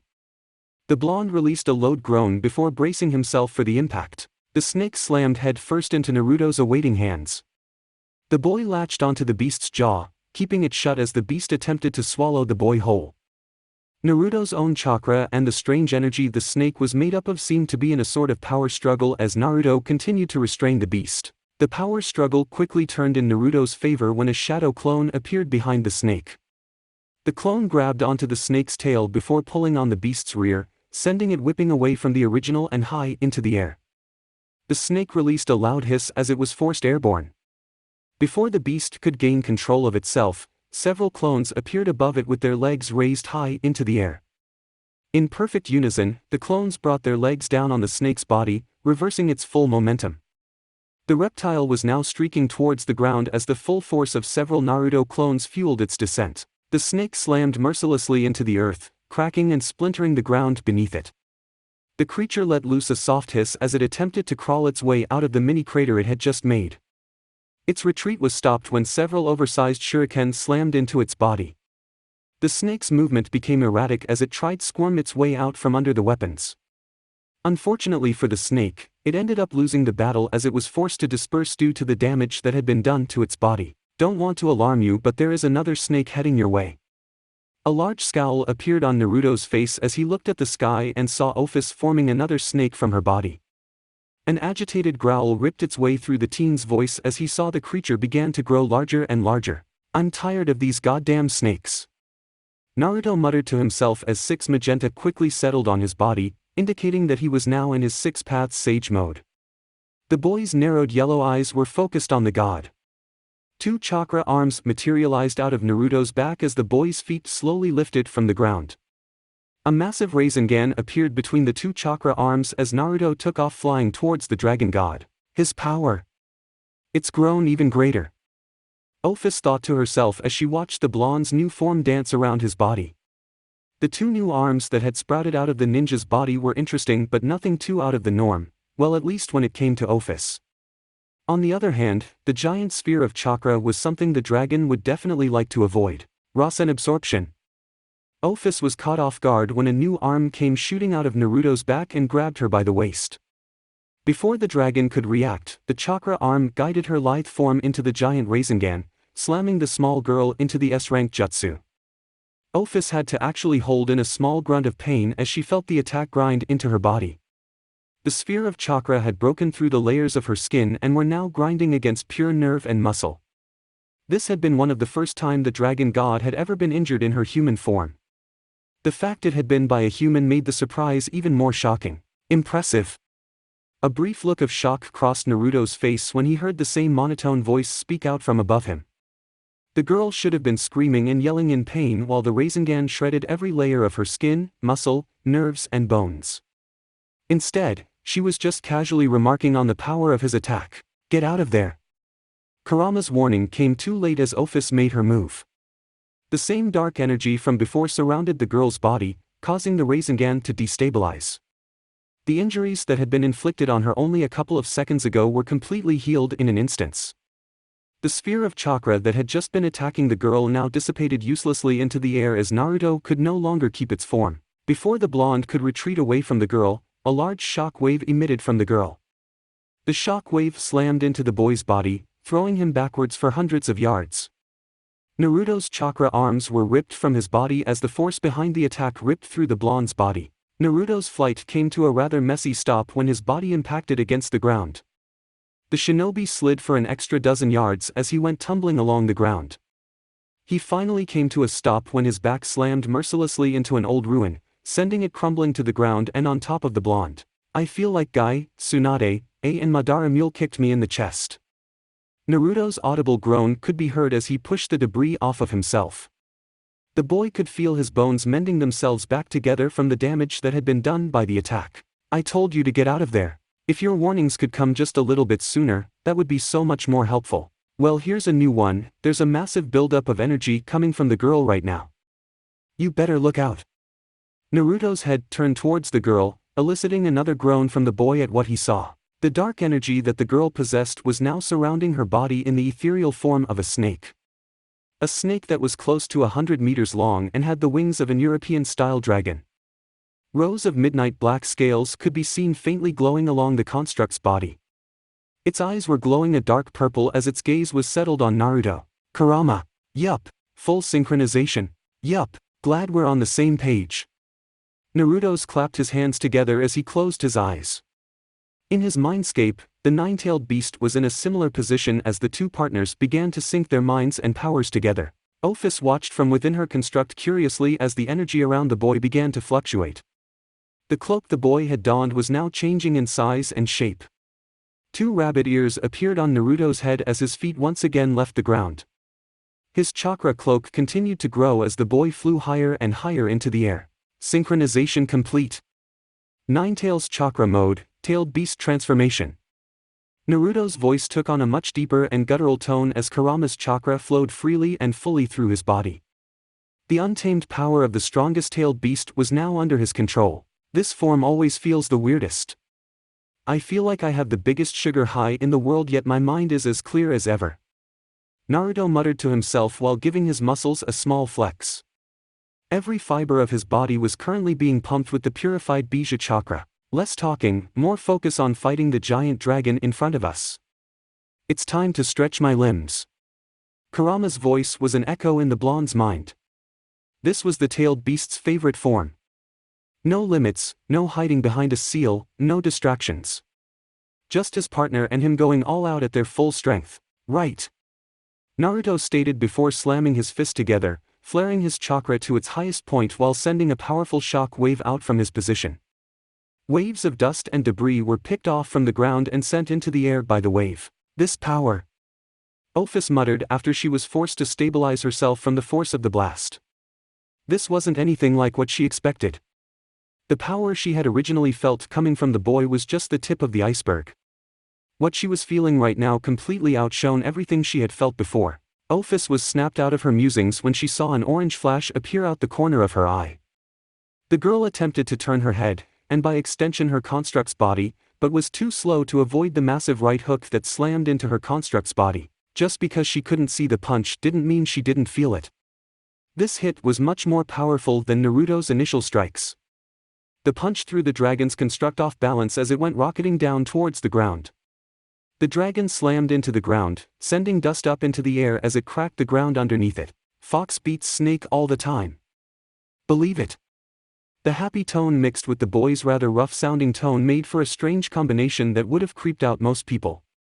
Fortunately for Naruto, he only had an audience for one, and that one was currently face first in the ground, or so he thought. Dodge right, now. Naruto didn't hesitate at all as he quickly forced his construct's body to the right. Not even a second later, a highly concentrated beam of Ophis energy came blasting by Naruto. Even though he had dodged the blast, the blonde was forced to cover his face by the sheer force of it. Do not get hit by that. Do not. Kurama screamed as a continuous salvo of energy blast coming shooting from Ophis' mouth and towards Naruto. The blonde made good use of his construct's agility as he dodged each of the blast. She's preparing something big. Get to her before she can let it off. With a single nod, Naruto leapt into action. The blonde sidestepped yet another one of Ophis' breath attacks before taking off towards the girl. Several oversized snakes crawled from out of Ophis' construct as the girl took several steps back. The snakes immediately went slithering towards Naruto as their creator prepared her attack. The snakes leapt towards the dashing Naruto with their jaws ready to bite into the boy and his partner. Without a single word needed to be uttered, one of Construct's tails came shooting forward and pierced the first snake's skull, forcing it to disperse. Another snake tried its hand at attacking the boy. Another one of Naruto's tail came forward and wrapped around the approaching snake. The snake was raised towards the avatar's mouth before the jaw closed down on it, ripping the snake construct apart. The snake let out a strangled hiss as its now bisected body fell to the floor before dispersing into a countless number of much smaller snakes. The final snake didn't even manage to make its move as an impromptu tailed beast bomb slammed into it. Poor snake. Brace yourself. Kurama's voice roared out in Naruto's head. The blonde felt a quick wind shift coming from his right, alerting him to the presence of something massive. The boy drove all 9 of his tails into the ground before turning, just in time to take the full impact of Ophi's charge. It was only with the strength of all 9 of his tails and his own 2 legs that Naruto wasn't sent flying from the impact. Instead, he was merely sent skidding back several dozen meters as the dragon continued to drive itself into the fox avatar. The dragon's charge was halted when another chakra arm sprouted out of the fox's midsection and grabbed onto its opponent's neck. Naruto withdrew his tails from the ground before wrapping them around the beast's midsection. With a quick sidestep, moving himself out of the dragon's path, Naruto lifted the Ophis construct from the ground, throwing the dragon over its shoulder before slamming the god down onto the ground. The dragon god was offered no rest as all 9 of Naruto's tails slammed full force into its body, driving it deeper into the ground. The fox avatar's fists soon followed as the beast's paw slammed into Ophis. The dragon's face was greeted with yet another fist as Naruto pounded the god into the ground. Prepare a full-powered tailed beast bomb, Kurama. Naruto mentally spoke to his partner as he grabbed onto the dragon underneath him. Within a second, Naruto could already feel the buildup of positive and negative chakra behind the jaw of his avatar. Ophis construct struggling increased as Naruto opened the maw of his avatar and exposed the complete tailed beast bomb. Release the BEA before Naruto could unleash the devastating attack on his opponent, a large tail wrapped around his neck. The appendage pulled backwards, forcing Naruto's head up as he released the tailed beast bomb, letting the technique disperse harmlessly into the air. Naruto began to claw at the tail wrapped around his neck as Ophis slowly rose from her crater. For the first time since Naruto had seen the girl, a full-blown grin was on the god's face. The wide smile looked out of place on the girl's face as her construct's form danced around her. Your power is unbelievable for an average human. Enough to defeat both of those pesky dragons. I cannot let this power slip from my grasp. Whether you want to or not, you will be mine's. Ophis' voice had taken a demonic tone as she continued to grasp at the fox's construct's neck. Not if I have anything to do about it. Naruto punctuated his stalemate by sending all 9 of his tails extending towards the god. The dragon was sent reeling back from the force of the impact, releasing Naruto from its grasp. The boy tensed his body as he prepared to take off towards the girl but was stopped by his partner. Stop, Naruto, hold on for a second. Naruto froze as his partner's voice sang out in his head. What is it, Kurama? Naruto eyed Ophis as the girl slowly recovered from his punch. I've been examining the girl since this battle has started. She's been constantly drawing in energy from this place. An insane amount of energy. Just look at her. Naruto's eyes quickly scanned over the girl's body. Cerulean eyes swept over the hulking form of the dragon standing in front of him. There's not a scratch on her. Not even after I slammed her into a full-powered Rasengan and beat her into the ground. She doesn't even look tired. Naruto's eyes narrowed at the small observation. Exactly. This place, it's feeding her energy. Every attack we've thrown at her has done nothing but hurt her temporarily. She just seems to heal, no matter how much damage we do to her. We're fighting a senseless battle right now. Even if we pulled out the truth-seeking balls, we can't be sure it'll beat her in this environment. No use pulling out our trump card if it's just going to fail. Naruto managed to just dodge another one of Ophis' attack as he continued his conversation with his partner. So what do you suggest? Like the girl said from before, this place is a dimensional gap. This place is a gap between the different dimensions of this universe. With enough force, we could rip our way through to the other side. The problem is, we have no way to determine just where we will end up at. The shinobi frowned at the uncertainty in his partner's voice. From what he had gathered, this world he had found himself in was split into 3 different dimensions: heaven, hell and earth. There were pocket dimensions scattered all about, each one created by a god or some creature of unimaginable powers, but the chance of him being pulled into one of them were very slim. Getting pulled into heaven or hell and having to deal with their soldiers wasn't really a much better choice, but with the circumstances he was facing now, it seemed like his best option. Fine. We'll make a tactical retreat. Just tell me how to do this. Naruto grumbled out in frustration at having to retreat. Admitting defeat was not something he usually enjoyed doing, but this was not a battle he had to fight. No use harming himself over a simple test of his strength. Without any warning, a large wind began to sweep through the area the two energy constructs were occupying. The wing began to circle around Naruto's form as the boy slowly stretched out his arm. Ophis watched curiously as the wind began to focus around the boy's palm, forming a rather large sphere. To the dragon god's pleasant shock, for blades made of wind attached themselves to the sphere as a loud screeching noise reached her ears. The winds blowing around the two had increased to an almost unbearable point as Naruto continued to hold the powered-up Rasen Shuriken. Sayonara, Loli-chan. Naruto yelled over the roaring winds before sending the S-rank jutsu at his opponent. Ophis had no time to dodge as the attack crossed the distance between the two in the blink of an eye. The dragon god could only brace itself as the microscopic wind blades began to cut into her form. The Rasen Shuriken exploded into a countless number of blades of wind that swept over the dragon's body. The blades sliced into her construct's body as the god attempted to shield itself from the worst of the attack. The stream of blades seemed almost endless as Ophis' vision was quickly filled with the deadly wind. The assault of wind didn't let up for a full minute. By the time the last blade of wind had dispersed, the damage had been done. Ophis' construct slowly fell apart as the god could no longer hold the dragon together. The girl's body and clothing were littered with thousands of cuts and bruises that were already slowly healing. But all of this didn't matter to Ophis. What mattered was the fact that the blonde-haired boy she had just been fighting had disappeared from her sight, leaving behind not a single trace of his existence. You won't get away that easily. I will find you, Naruto Uzumaki. A small portal appeared in the sky momentarily before a yellow streak came shooting out of it. The golden streak shot towards the ground before coming to a sudden stop only a foot away from the ground. Dear Kami, that was close. A warning next time would be greatly appreciated, Naruto muttered to himself as he slowly descended to the ground in his Sage of Six Path cloak. During his dimensional trip, the boy had exited his fox avatar form. I'm sorry that I didn't account for your exit velocity when it came to interdimensional travel. I'll try my hardest to calculate that for you next time, sunshine. The sarcasm dripping from the kitsune's fox was palpable, even from inside the boy's mindscape. I don't appreciate the sarcasm, Baka Kitsune. Don't you dare call me that, you brat. I would like to see you stop me, brat. Baka, brat. Bah. Halt. Naruto froze in the middle of his insult as a booming voice reached his ears.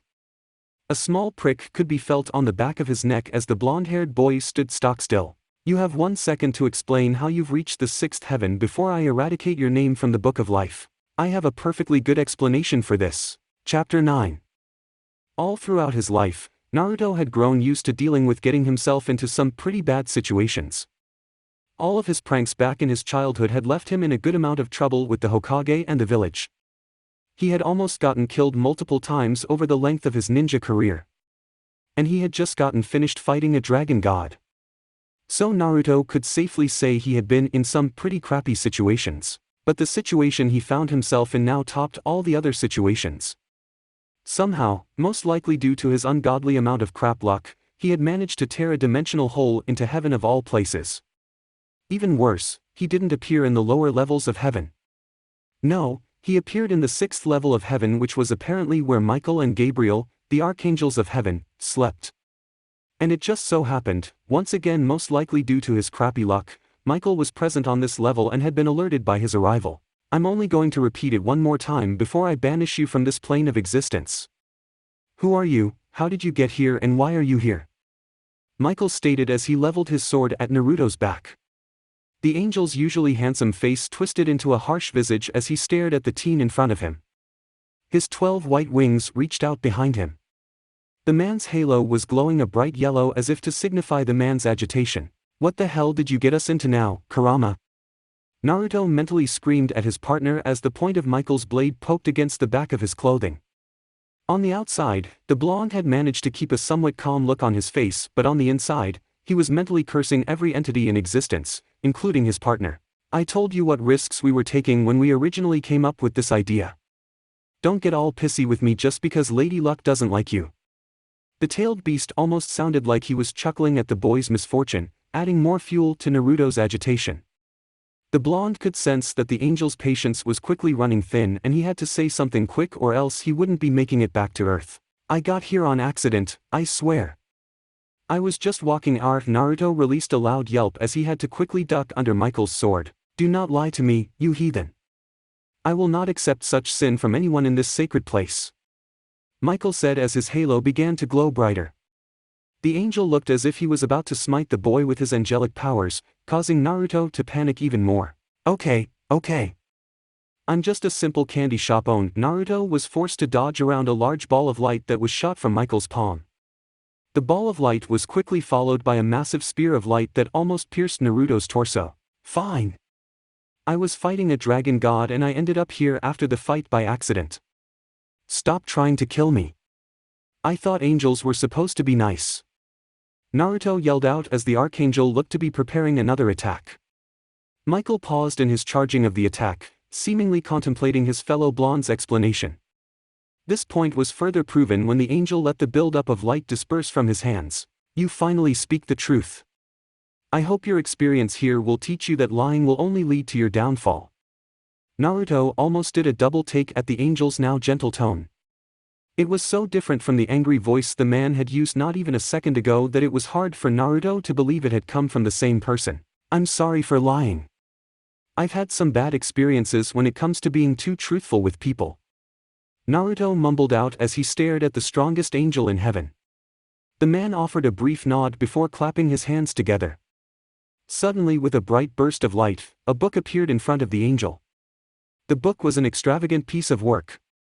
Every inch of its cover was bound in gold.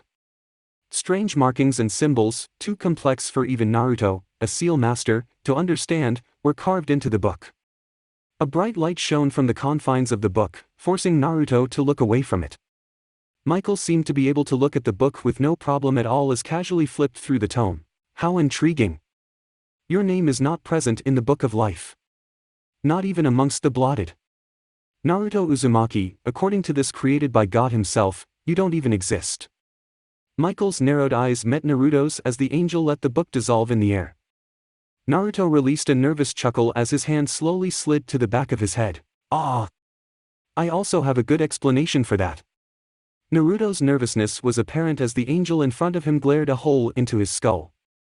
The angel looked to be charging up another one of his attacks as the blonde continued to look more and more suspicious. Luckily for the blonde, his explanation would have to be saved for later as the sound of footsteps reached both Naruto and Michael's ears. Both of the males turned their head towards the footsteps, Michael intrigued at who had managed to get into the 6th level of heaven while Naruto was just thankful for a distraction to the tense situations. Dulio-kun, how nice of you to finally show back up in heaven, 5 weeks after I requested your return.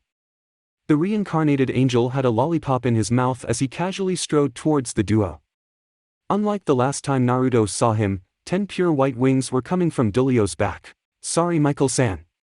I was walking through Rome when I discovered this quaint little candy shop. Turns out the couple that ran the place had the secret to creating the ultimate lollipop. After trying one of their lollipops, I knew I had to have the recipe. So I stayed and went through the training necessary to create the delicious treat. That is why I'm so late. The man rattled off as if he was casually talking about the weather. Naruto's head turned towards Michael and he could see the archangel hanging his head into his hands while sighing. I thought you didn't like lies in here. Naruto said to his fellow blonde. Michael released a long sigh before raising his head to answer the teen. I do hate lies. But he's not lying.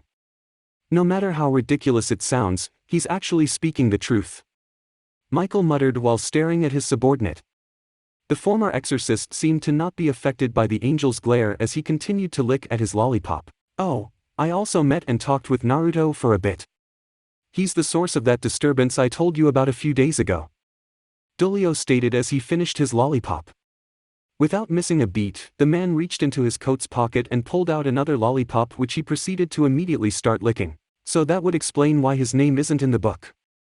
Michael said to himself as his eyes went back over to the shinobi. It's best to say that you aren't from around here, right Uzumaki-san? Naruto merely nodded his head at the angel's questioning tone. The real question is what are your plans since you are here? I'm afraid to say that if they have even a shred of malicious intent, I will have to end you. I don't think there's any need for that, Michael-san. I've talked with him for a bit and I think he's a pretty nice guy. Plus he makes some pretty good desserts. Michael's head turned to Dulio, an eyebrow raised in question. I thought you said you just talked with Naruto. That talk also included a large amount of candy and desserts. Don't worry, I made sure to build the church this time. Another sigh came from Michael's lips at the angel's response. Why couldn't he had resurrected someone that was just slightly more serious about his job? Why did he have to bring back the one exorcist that had a candy fetish? As much as I trust your judgment, most of the time, I still have to question this boy. He claims to have fought Ophis before his arrival here. If this is true and he managed to survive without any visible injuries, he could be a threat. I cannot, in good conscience, just sit back and allow him to walk away from this. Without any warning, a pair of handcuffs made out of light formed themselves around Naruto's wrist. A choker, also made of light, materialized around the boy's neck. These are merely safety precautions. If you're as benign as you state, I won't have to activate the choker to decapitate you. Now, follow me. And with that, the ruler of heaven turned on his heel and began to walk into a random direction. Naruto glanced towards Dulio, who offered him a simple shrug before sighing and following the archangel. What the hell did I get myself into this time? The blonde thought to himself. He would be finding out very, very soon. If looks could kill, Riser Phoenix would have succumbed to death by the combination of Rias, Issei, Kiba, Akino and Kaniko's glare the second he stepped into the clubroom. Large amounts of hate could be felt coming from the peerage as the young man stood in front of his own peerage. The cocky smile planted on his lips did not help to reduce the intensity of the glares. Rias Gremory. Or should I say Rias Phoenix? You should start growing accustomed to hearing that. The man's voice seemed to physically harm Rias' peerage as they cringed as soon as he spoke. Rias stood strong, however, as she continued to stare the man in the eyes as an act of defiance. I will not grow accustomed to any such thing. I will never lower myself down to the level of marrying you, Riser. The way the girl spat out the man's voice made it obvious how she felt about him. The amount of disgust and anger behind his name was a clear sign that marrying him was not something the girl wanted. Riser didn't seem to pick up on that disgust as he let out a flippant laugh while walking towards the girl. Behind her, Issei had to be physically restrained by Kiba as the Phoenix clan heir stopped just in front of the Gremory girl and placed a hand on her shoulder. Your delusions are rather cute at this moment. Though, I hope you do realize that the reason I even accepted the option of a rating game is just so I can crush those delusions personally. I will break you and make you mine, Rias. In the end, you won't even have the will to fight back. Then the fun can truly begin. Kaniko had to join in holding back Issei as Riser spoke out loud. Rias violently shrugged the man's hand off of her shoulder while taking a step away from him. I'm going to have so much fun proving you wrong. You'll regret ever even coming here in 14 days. Rias mustered up every ounce of courage and confidence she had as she said that to the man's face. Riser stared into her eyes for a few brief moments before letting out a small chuckle. Crushing you and your peerage is going to be just that much more satisfying with this false confidence you have. Riser said while glancing over Ria's shoulder and looking at her peerage. His attention was immediately captured by the struggling Issei that was being held back by both Kiba and Kaniko as the boy continued to loudly curse Riser. The blonde Phoenix rolled his eyes before raising his hand towards the boy. Without any warning, a small fireball emerged in the man's hand. With a simple flick of his wrist, the ball of fire was sent rocketing towards the trio. Kaniko, Kiba and Issei had no time to dodge as the ball expanded and slammed into them, throwing them several feet backwards in a small explosion. Before Riser could enjoy his small victory, the air in the room grew incredibly tense as a large amount of demonic power was released. The man stiffened when he felt prick press against the back of his neck. The man's breathing became audible in the silent room as he tried his best to retain his composure. Graphia-san, why the sudden hostility? Riser managed to get out while sounding calm. The woman standing behind him could be best described as a bombshell maid. She was a beautiful woman with long silver hair and matching eyes. Her figure was somewhat hidden by the maid outfit she had on, but one could still see that she was well endowed even with the uniform on. Her silver eyes were narrowed in anger as she held a blade to the back of Riser's neck. Why did you attack a member of an opposing peerage for no reason? I have full right to end your life right now for threatening the life of a Gremory vassal. Graphia emphasized her point by driving the tip of her blade into Riser's neck, causing the phoenix to bleed slightly. I was provoked. The boy was obviously attempting to attack me. I was merely just retaliating to his actions. Graffia's eyes narrowed even further before slowly removing the blade from the back of Riser's neck. The phoenix visibly relaxed as the maid of the Gremory household stepped away from him. Please refrain from engaging in any type of violence or combat. The next time that something like this happens, I will not hesitate to respond with full force. Graffia spoke with the same monotone voice she had become known for. Riser offered the woman a small nod while looking over at Ria's peerage once again. Kaneko, Issei, and Kiba seemed to be completely fine, only suffering small bruises and a thin layer of ash on their skin. The man offered the trio a small smirk before turning back towards his own peerage. We're leaving now. This room stinks of burnt trash. With that, the phoenix seal appeared underneath Riser and his peerage feet before they all disappeared in a bright flash of demonic energy, leaving Rias in her clubroom with her peerage and Graffia. As soon as Rias was sure that Riser was gone from the clubroom, the young girl collapsed to her knees, drawing the attention of everyone else in the room. Her peerage and Graffia immediately rushed to the girl's side as she remained in her kneeling position. The small group surrounded the redhead girl as she began to shake violently. I can't spend the rest of my life married to that man. I can't. I can't. I would rather kill myself than to be married to him. I can't do it. Tears streamed down the girl's cheek as she mumbled to herself. Graffia looked away with a small amount guilt evident on her face while Rias Peerage attempted to comfort the girl. Aquino kneeled down to the girl's level and wrapped her in a hug. The hug seemed to break whatever emotional dams were left in the girl as the tears started to flow more freely and her rambling turned into loud cries. From the side, Kaneko watched her king cry pain-filled tears. Her usual mask of stoicism had been completely wiped away in the presence of her pained king. Her heart hurt for the girl who had rescued her in her youth. She wanted to help. She had to help her king. But how? The girl thought to herself as she looked down into her hands. Kaneko knew that she could handle the majority of Riser's peerage, but the man himself? The girl doubted that she could do any lasting damage to him due to his regenerative powers. That's if she managed to even get to him. His queen was no laughing matter either. She was known for her devastating attacks and viciousness that could retire a piece in a single move.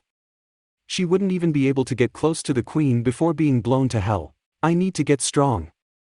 Kaneko muttered to herself while looking up from her hands.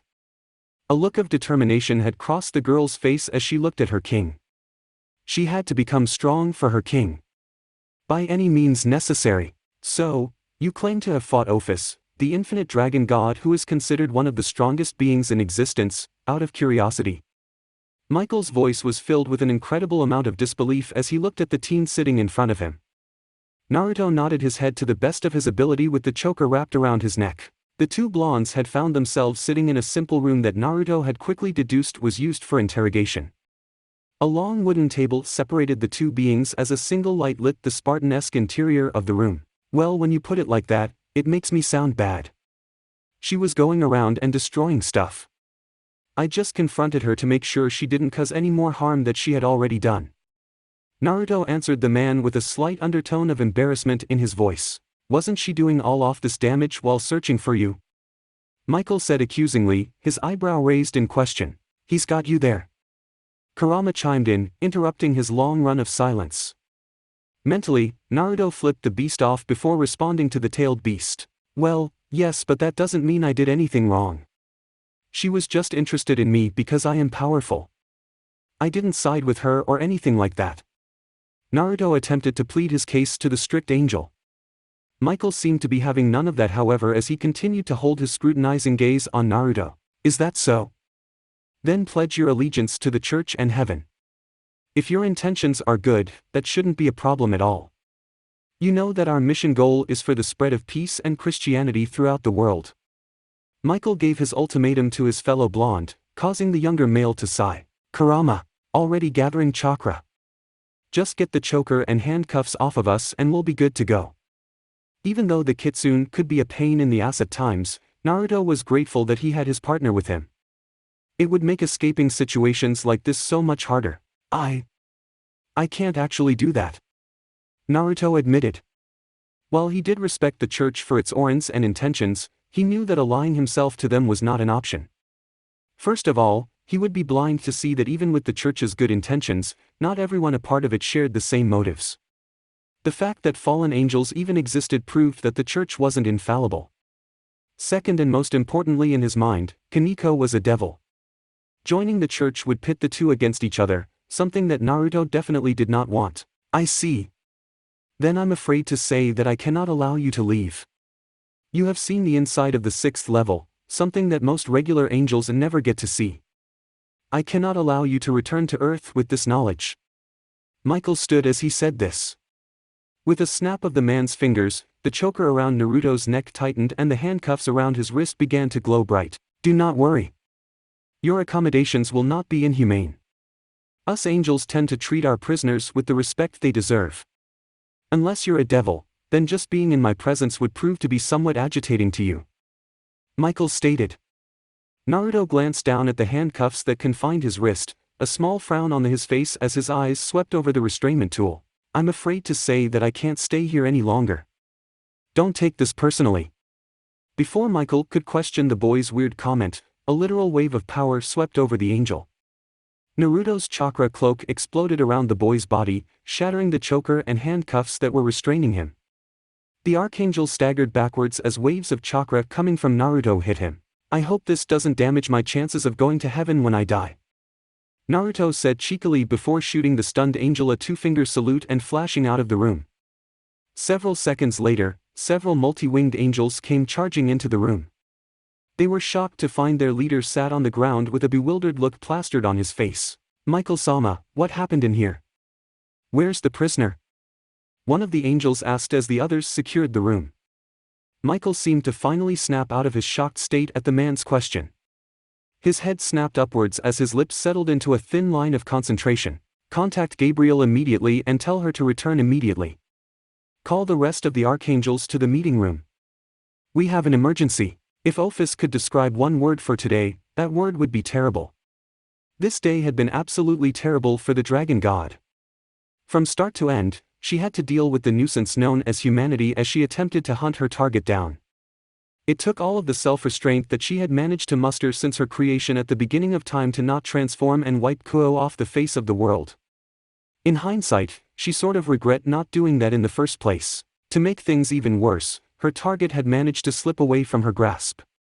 The god had underestimated the boy's ability and assumed he would not have enough power to break through the fabric of space between the two dimensions. Unfortunately for her, he had managed to do so and escape to God knows where. Finally, to top off the terrible day, her battle with Naruto had brought the attention of the very being she had wished to banish from her home. The Great Red, a dragon of tremendous size and strength that had made its home in the dimensional gap, had found its way over to Ophis. Girl! Girl! Don't ignore me! What happened? I sensed some fighting. Ah! The dragon's rough and guttural voice did not mix well with his childish way of speaking. It also didn't mix well with the frustration Ophis was feeling at the moment. The dragon god expressed this frustration by firing a large orb of energy at the apocalyptic dragon. The red dragon took the attack head-on, only letting out a small grunt when the orb impacted against his scales and pushed him back a few feet. You were fighting someone, weren't ya? Who was it? Did they beat ya? Is that why you're mad? You got beat you. The dragon was silenced when another orb, this one several times larger, slammed into his snout. The dragon was pushed back this time by the force of attack as he began to cough violently. Ophis watched in satisfaction as the intruder to her home suffered because of her. Be silent. I don't have the energy nor patience to deal with your childishness right now. Ophis finally spoke to the dragon before turning and floating away from the beast. Ophis' departure was interrupted when she felt a very familiar disturbance in the dimensional gap. The dragon god twisted her torso towards the Great Red as the air around the two powerful beings began to vibrate. The space between the two began to stretch and distort as the vibrations grew more violent. Without any warning, a dimensional tear appeared right before Ophis and the Great Red. The two dragons watched in shock as a yellow blur exited the distortion, the portal closing behind the blur. The yellow blur slammed into the ground, sliding several dozen meters before eventually coming to a stop. Really need to work on that exit strategy. Naruto managed to groan out as he picked himself up from out the ground.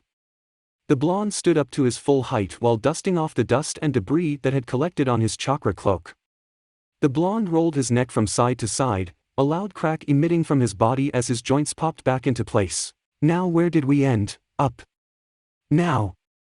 Naruto began to trail off as he noticed the two beings who were staring at him. A massive dragon, a full 100 meters long, was staring at him with curiosity in its eyes. Ophis floated right beside the dragon, a mixture of surprise and glee evident on her face. Uzumaki. I didn't expect you back so soon. Ophis projected her voice out to the blonde. The Great Red continued to stare at Naruto for several seconds before turning its head towards its fellow dragon. Is this the guy who beat you up? He doesn't look tough at all. You got beat up by a wimp, didn't ya? Ophis paid the dragon beside her no attention as she kept her gaze fixated on Naruto. The blonde looked extremely on edge as he stood in the presence of two of the most powerful beings in the universe. Kurama. Seems that there is no way to physically rip from dimension to dimension. It most likely requires some sort of special device or technique to do so. Unfortunately, we have no knowledge of any such technique, so we end up here, in between the dimensions, each time we travel. Kurama reasoned off the top of his head. Naruto offered the tailed beast a small nod as his eyes stayed locked onto the two dragons in front of him. He already knew that Ophis was willing to attack him with lethal force. He could only assume that from the dragon's color and length that the one beside her was the Great Red she had spoken about earlier. Hey human. You strong? You don't look so strong to me. Wanna fight? Naruto was taken back by the dragon's tone. He had expected the beast to be menacing, intimidating, terrifying, or at least somewhat scary. From its appearance, the beast fit all of that, but the way it talked made it seem annoying at best. Shut your mouth, you imbecile. You have no idea what strength this human possesses. Merely step aside and allow me to deal with him. Ophis said as wisps of energy began to gather around her body. A malicious smirk sprouted on the girl's face as she began to descend towards Naruto's still form. Unfortunately for the dragon god, her approach was interrupted when the Great Red's tail smacked into her, sending her hurtling towards the ground. The girl slammed full force into the ground, embedding deep into the thick stone-like material. You don't tell me what to do. I'm the Great Red. I want to fight this human to see how tough he really is. I'm not going to let you get in my way. The dragon bellowed as it began to breathe fire towards Ophis' downed form. The white flames reached the dragon god, sweeping over and covering her form. The dragon kept up the stream of flames for several seconds before closing its jaw, cutting off the flames. The dragon then turned its head towards Naruto with a menacing glint in its eye. Now for you human. Be prepared to face the might of the Great Re. It was Great Red's turn to be interrupted as a massive black orb slammed into the side of its body, pushing it backwards for several meters. After shoving the beast back, the sphere exploded, causing Red to release a loud cry as Ophis' body burnt through his scales. This is not up for debate. I refuse to let you ruin yet another thing for me. Anger was present in the girl's voice as she rose from her mini crater. An incomplete version of the god's dragon form surrounded the girl as she shot a heated glare at the intruder of her home. The dragon had shrugged off the god's latest attack and was now staring at her angrily. I don't take orders from you. I don't take orders from anyone. The Great Red yelled before charging towards Ophis. The god confronted the beast head-on, an angry snarl emitting from her lips as more and more of her dragon form manifested around her. The two beasts collided in a brilliant display of power, red scales clashing with the ethereal energy coming from Ophis. Claws quickly came out as the two dragons attempted to tear each other's throat out. I think it's time we made our exit, Kurama. Naruto whispered to himself and his partner as the two dragons continued to clash with each other. Silently, his partner agreed with him as Naruto's chakra cloak began to glow with power. With one last look at the two clashing beasts, Naruto disappeared from sight, exiting from the dimensional gap once again and unknowingly pissing off the dragon god. Once again. It was past midnight when Kaneko found herself outside of her boyfriend's home. She had spent the majority of the day with Rias. To say that the girl was depressed about the situation was a vast understatement. Once Akino had hugged her, the tears had flowed freely down the girl's cheeks. In good conscience, she couldn't leave her friend while she was feeling so down. Kaneko would still be there right now if Rias hadn't fallen asleep. Even then, it took Akino's constant reassurance that she could take care of the girl before any of Ria's peerage members had left the girl's side. After that, she had spent some time exploring the outskirts of Kuo in an attempt to clear her cluttered minds. Wishing to grow stronger was a simple task, but actually achieving it was a hard task. The young girl's mind had quickly become filled with doubt, fear and sadness at her own incompetence. Eventually, without her realizing it, her thoughts led her to her boyfriend's home. She had been so caught up in the day's events that the blonde-haired boy hadn't even crossed her mind until she realized she was in front of his house. Guilt had immediately hit her as she felt that she had ignored the boy. And that is how Kaniko found herself standing at Naruto's doorstep. The girl was hesitant to knock, unsure if Naruto was even awake at this hour. Even if he was awake, why would he want to talk to her after being basically ignored by her all day? Kaniko's hesitation was quickly put to rest when she heard a loud crash emit from inside Naruto's home. The crash was followed by a loud set of curses from a voice that sounded strangely similar to her boyfriend's. With her curiosity now taking precedence over her fear, Kaniko knocked twice on the wooden door to Naruto's home. Another string of curses soon followed the girl's knocking as the sound of more crashing reached the devil's ears. This pattern continued for almost a full minute before the door swung open, revealing a very disheveled Naruto Uzumaki. The boy's shirt, if you could call it that at this point, was torn to shreds, barely hanging onto the boy's physique in its current form. The boy's pants were better fit to be called shorts now as they were covered in scorch marks and tears. His hair was covered in a small amount of ash that offsetted rather nicely with his blonde hair, something that Kaniko immediately took notice of. "Ko-chan. You have no idea how glad I am to see you." The Nekasha didn't even have a chance to respond before she was pulled into the boy's house. She wasn't too shocked to see that it was covered in broken glass and furniture considering what condition the boy's clothing was in. "Is everything okay?" Kaniko asked as she and her boyfriend settled down onto his couch, which so happened to be one of the few clean places in the house. The rest of the house looked as if a tornado had just swept through it. "Everything is fine, at least now it is. Is everything okay with you? You seem a bit down." Kaniko bit her lip at the boy's question, unsure about how much she should reveal to the blonde. She wanted to help out her friend, but she also didn't want to involve Naruto in anything that he shouldn't be involved with. In the end, Kaniko explained the full situation to Naruto. From Riser's proposal to the Phoenix Heir's action in the clubroom and finally the raiding game. When Kaniko had told him that Riser had attacked her along with Akino and Issei, Naruto had wanted to tear his way into the underworld and kick the Phoenix's ass. It was only due to Kaniko's reassurance that she was unharmed that Naruto decided to refrain from directly harming the man, for now. "That's why I am here. I need to get stronger. I can't let Ria-sama suffer like this. I need you to teach me how to use senjutsu." Naruto examined the obviously shaken-up girl. And internally, he was smiling with pride. Even with the knowledge of what senjutsu could do to a person in this, Kaniko was willing to take the risk to help her friend. "Before I give you my answer, I want to make sure you know the risks going into this. You've seen firsthand what senjutsu could do to you. I'll be with you every step of the way with you through it all," Naruto warned the girl. The determined look on her face didn't falter one bit during the statement. If anything, the look only seemed to grow stronger with each passing second. "This is something I must do, that I have to grow stronger for myself and Ria-sama. No matter what that takes, I'll grow stronger." Kaniko would have no idea how much she would be regretting those words in 2 weeks. That's it for part 2. Thank you for watching and see you in the next video.